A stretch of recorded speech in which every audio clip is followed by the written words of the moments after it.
어떤 일에 뜨겁거나 또 열심을 다하는 사람을 열정이 있다라고 말합니다. 어떤 일을 하는데 굉장히 뜨거워요. 또 열심을 다합니다. 이러한 사람에 대해서 열정이 있다라고 표현합니다. 그가 있어 불가능한 일이 가능해지고 어려운 일이 기적과 같이 해결되기도 합니다. 그 사람이 있기 때문에 일이 되어지는 거죠. 긍정적인 역할을 합니다. 하지만 반대의 경우도 있다는 것입니다. 열정이 과해서 일을 그르치기도 하고 잘못된 열정으로 인해서 많은 이들을 힘들게 하고 아프게 하기도 합니다. 부정적인 역할도 하는 거죠. 여러분은 어떻게 살아가고 계신지 모르겠습니다. 열정이 있으십니까? 긍정의 역할을 하고 계십니까? 부정적인 역할을 하고 계십니까? 오늘 말씀은 분위기가 참 좋습니다. 오랜만에 믿음과 열정의 사람을 만나는 말씀입니다. 성경에 보면 어떤 사건이 있을 때 이렇게 좋은 말씀으로 끝나는 그런 말씀이 많지 않거든요. 그런데 오늘은 분위기가 너무 좋습니다. 그리고 믿음과 열정의 사람을 우리는 만나게 됩니다. 오늘 말씀을 통해서 어떻게 된 일인지 함께 묵상하고자 합니다. 아브넬은 이스라엘을 구원하였습니다. 그러니까 아브넬이 어떠한 인물인지를 우리가 확인해 봐야 하는데 묵상집 순서에 따라서 읽고 계신 거죠.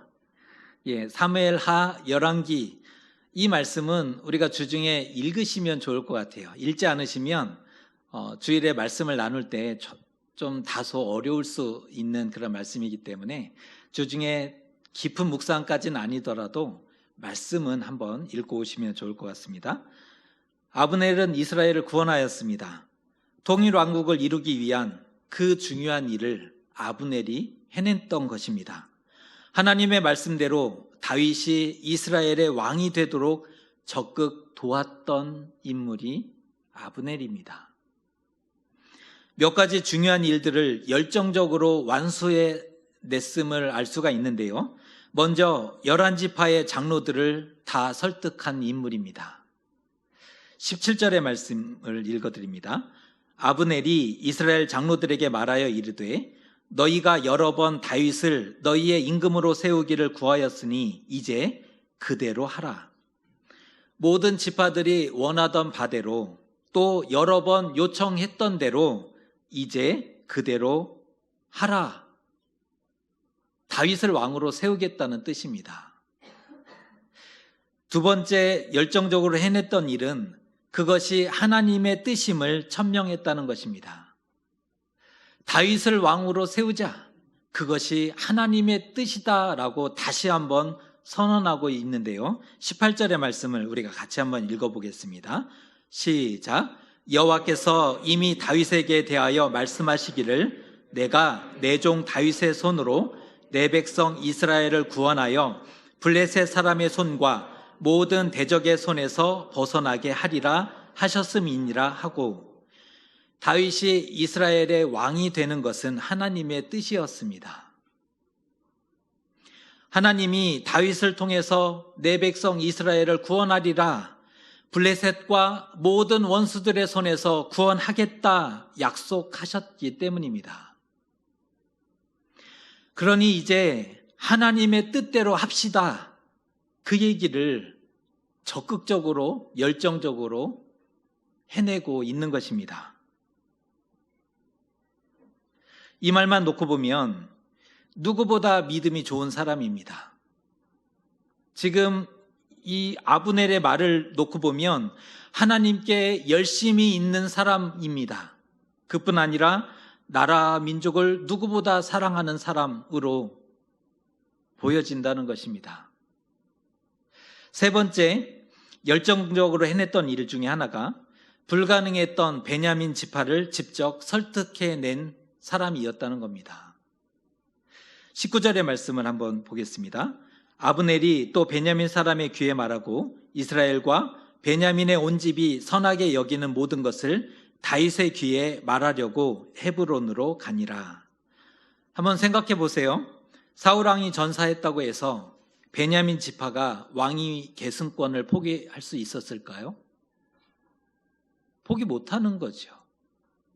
사울 왕이 죽었다면 그 다음의 왕은 베냐민 지파에서 사울 왕의 아들이 되는 것이 정상입니다.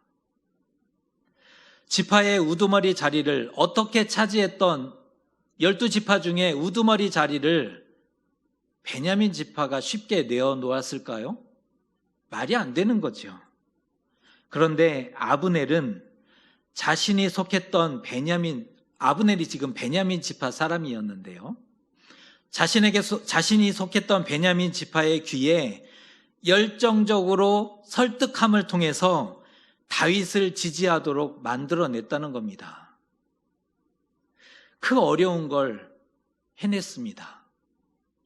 이 사람 뭔가, 대체 이 사람 뭔가 왜 이렇게 탁월하고 열정적일 수 있을까? 성경 그 어디에 이처럼 탁월하고 열정적인 사람을 본 적이 있습니까?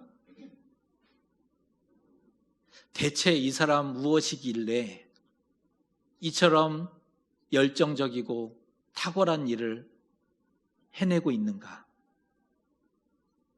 아브넬은 대단한 사람입니다. 11지파의 장로들과 백성들을 모두 설득했지 않습니까? 만일 이것이 사실이라면 다윗 왕국의 모든 영광을 아브넬에게 돌려도 조금도 부족하지 않은 일을 해낸 거죠. 다윗은 기름 부음을 받았지만 당시의 영향력은 미미했습니다. 다윗을 추종했던 600명의 사람들이 있었고 고작 유다 지파만이 다윗을 지지하고 있었을 때였기 때문입니다. 온 이스라엘 백성들은 당연히 사울의 아들이었던 이스보셋이 이스라엘의 왕이 되어서 블레셋의 손에서 자신들을 구원해 줄 것이라고 믿고 있었다는 것입니다. 혈통적인 정당성 뿐만 아니라 대의 명분이 이스보셋에게 있었죠. 고대에서 왕의 혈통이 너무나 중요했지 않습니까? 왕이 죽었습니다. 당연히 그 아들이 왕이 되는 것이 정상이죠. 하지만 아브넬의 역할로 인해서 다윗이 왕이 되고 10지파와 심지어 베냐민 지파까지 다윗을 따르고 좋게 여기게 되었다는 것입니다. 다윗을 통해서 구원받고 블레셋과 대적의 손에서 벗어나게 하겠다는 하나님의 그 약속에 순종하게 되었다는 것입니다. 이것은 기적에 가까운 일입니다. 일어날 수 없는 일이 일어나게 된 거죠. 다시 봐도 놀랍습니다. 또 봐도 놀랍습니다. 말씀을 읽어도 이보다 더 놀라운 일이 없을 정도입니다. 오늘 다윗이 그런 아브넬을 환대하고 잔치를 배설하였습니다. 그가 아니었다면 다윗은 유다 지파의 왕으로만 얼마나 오랜 기간을 머물렀어야 할지 아무도 모르는 거죠. 하지만 아브넬을 통해서 온 이스라엘과 언약을 맺게 되고 온 땅을 다스릴 수 있게 되었습니다. 아브넬의 정치적인, 군사적인, 언어적인, 외교적인 능력은 상상 초월입니다. 최고인 것 같아요. 통일의 기초를 그 홀로 다 준비해낸 인물이 아브넬입니다. 영웅 중에 영웅이라고 얘기할 수 있는데요. 오늘 말씀은 오랜만에 해피엔딩입니다. 긴장하지 마시고 오늘 말씀은 참 오랜만에 해피엔딩입니다. 말씀이 얼마나 은혜롭고 또 순조롭고 평탄한지 모릅니다. 그러시죠? 우리의 삶도 할 수 있다면 이런 은혜가 가득했으면 좋겠고 순조로웠으면 좋겠고 형통했으면 좋겠습니다. 그런데 이게 사실이냐 하는 것입니다. 정말일까요? 바른 해석이 맞습니까? 오늘 말씀은 그렇게 우리에게 다가오고 있으니까요. 그런데 바른 해석이 맞습니까? 이게 아니라는 거죠. 이렇게 끝날 수 없다는 것입니다. 아브넬이 누구인가 여기서부터 좀 출발을 해봐야 될 것 같은데요. 가장 아름답고 선한 말로 열지파와 베냐민을 설득하고 있는 오늘의 말씀, 하나님을 향해 열정적으로 보이고 있는 오늘의 말씀, 하나님의 뜻에 온전히 순종하고 있는 것처럼 보이는 오늘의 말씀, 하지만 실상은 반대였다는 것입니다. 그가 무엇을 위해 열정을 내고 이스라엘 장로들과 백성들을 속이고 있고 심지어 베냐민 지파를 속였습니까? 무엇 때문에? 그의 열정은 정치적인 야망과 욕심 때문이었다는 것입니다. 이것이 그가 하나님의 뜻을 알고도 사울의 아들이었던 이스보셋을 데려다가 왕으로 삼았던 이유입니다. 자신의 정치적인 야망과 욕심 때문이었죠. 아브넬은 이스보셋을 앞세워 나라의 모든 실권을 장악한 사람이었습니다. 심지어 사울의 아내였던 사울의 첩을 자신이 취할 정도였습니다. 누가 봐도 왕권에 대한 도전이었지 않습니까? 사울 왕의 아내를 자신이 취했다? 이 패역한 죄를 자각하지도 못한 채 말도 안 되는 짓을 해놓고도 당당했던 것은 그만한 힘을 가지고 있었다는 것이고 자신을 통제할 사람이 아무도 없었다라는 사실을 알려주고 있는 것이죠. 심지어 왕이었던 이스보셋 역시 아브넬이 두려워서 감히 한마디도 하지 못합니다. 이스보셋이 왕이었지 않습니까? 하지만 아브넬이 두려워서 한마디도 하지 못합니다. 따지지 못하는 거죠. 왜 이렇게 되었습니까? 먼저 아브넬이 이스보셋을 위해서 무엇을 했는지를 보면 알 수가 있는데요. 이스보셋의 생명을 블레셋 사람의 손에서 구원했던 사람이 아브넬이죠. 요단 건너 마하나임에서 그를 왕으로 세웠던 장본인이었습니다. 그러니까 아브넬이 이스보셋을 구원했을 뿐 아니라 왕으로 세웠던 장본인이었다는 것입니다. 전쟁의 패해서 혼란을 겪고 있던 이스라엘을 수습했던 인물이 아브넬이었다는 거죠.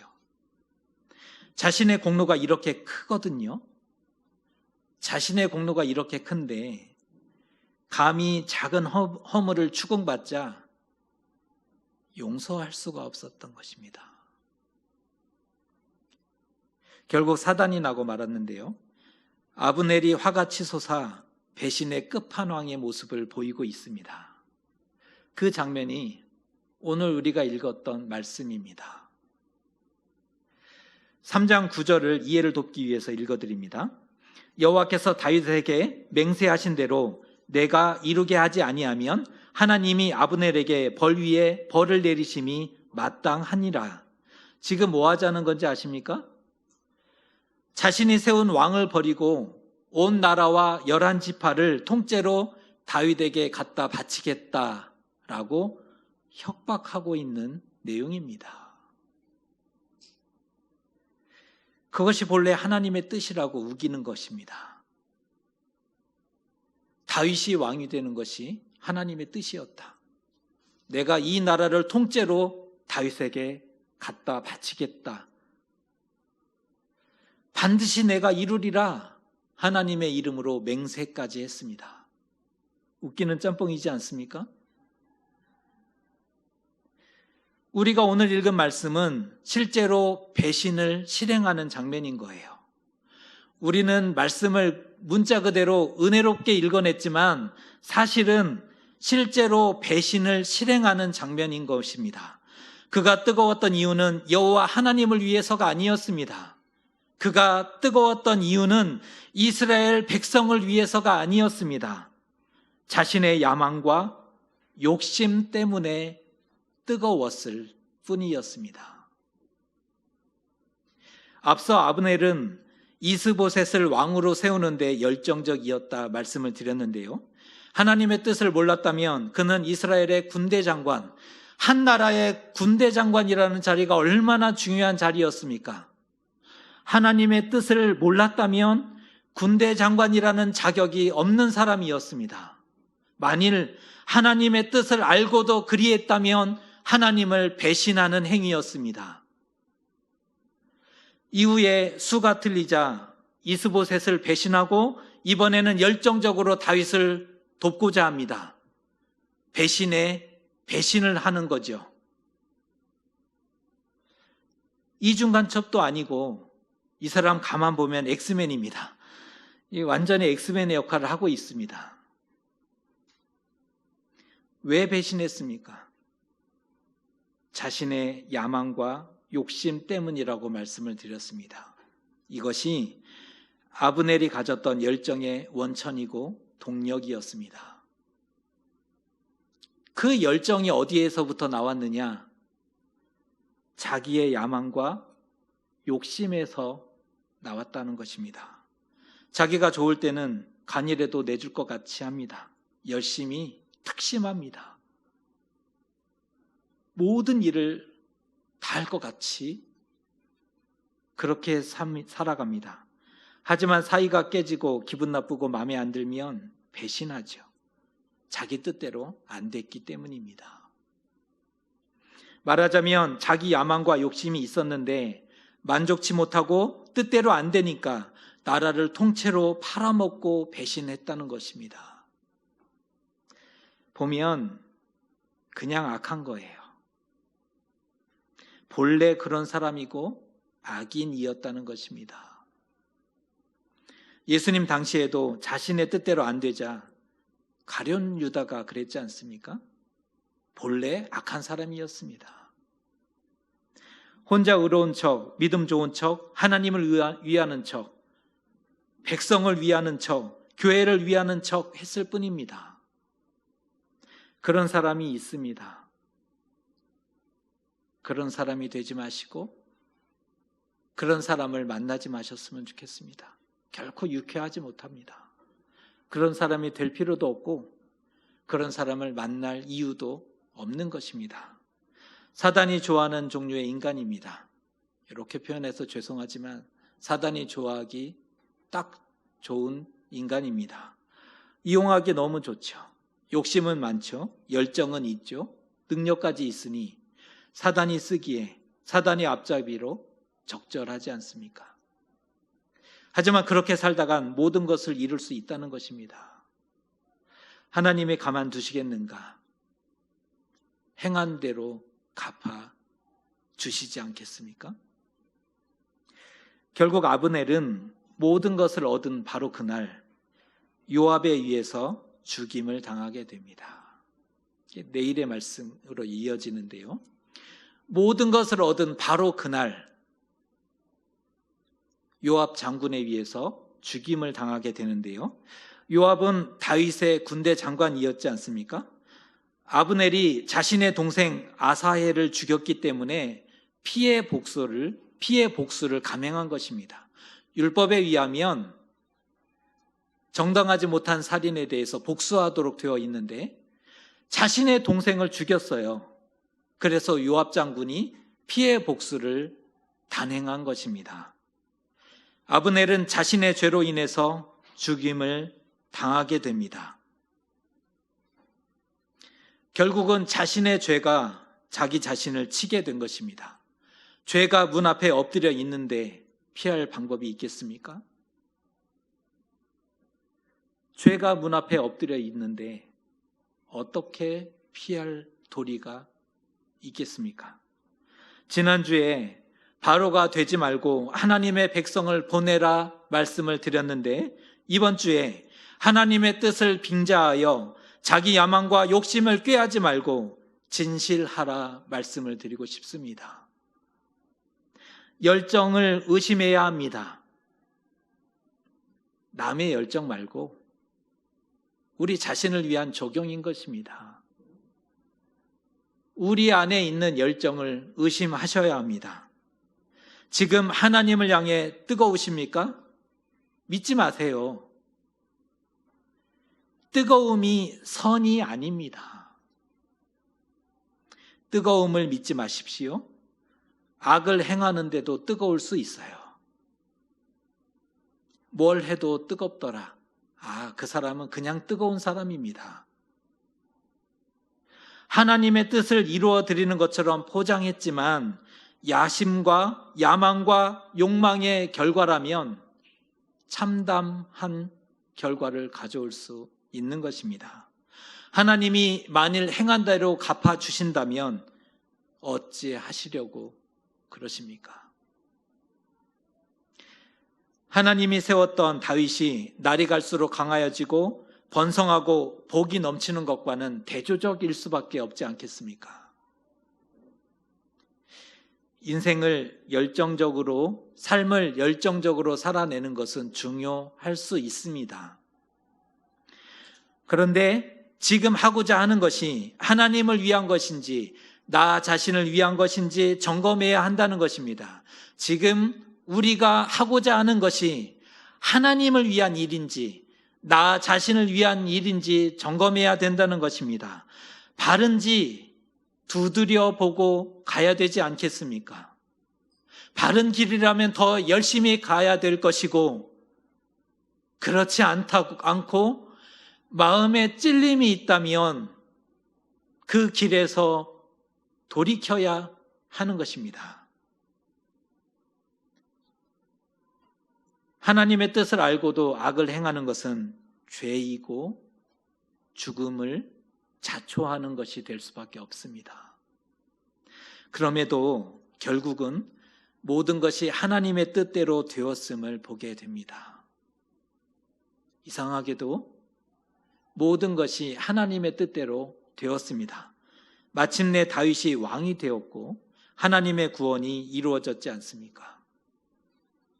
하나님의 선한 힘이 모든 것이 합력하여 선을 이루도록 역사하셨기 때문입니다. 악인이 승승장구하고 오망방자하고 크게 설칠지라도 하나님의 뜻이 이루어집니다. 그것은 분명하지요. 너무 울그락불그락 하지 않으셔도 되겠습니다.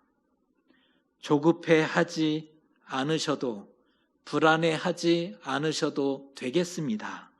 화를 다스리고 어찌할 줄 알지 못하는 그 답답함, 그것을 넘어셔도 될 것 같습니다. 바라기는 오직 하나님을 신뢰하고 혹시 우리 안에 어둠이 있다면 돌아서는 길을 선택하시는 저와 여러분 되시기를 주님의 이름으로 축복합니다. 기도하겠습니다.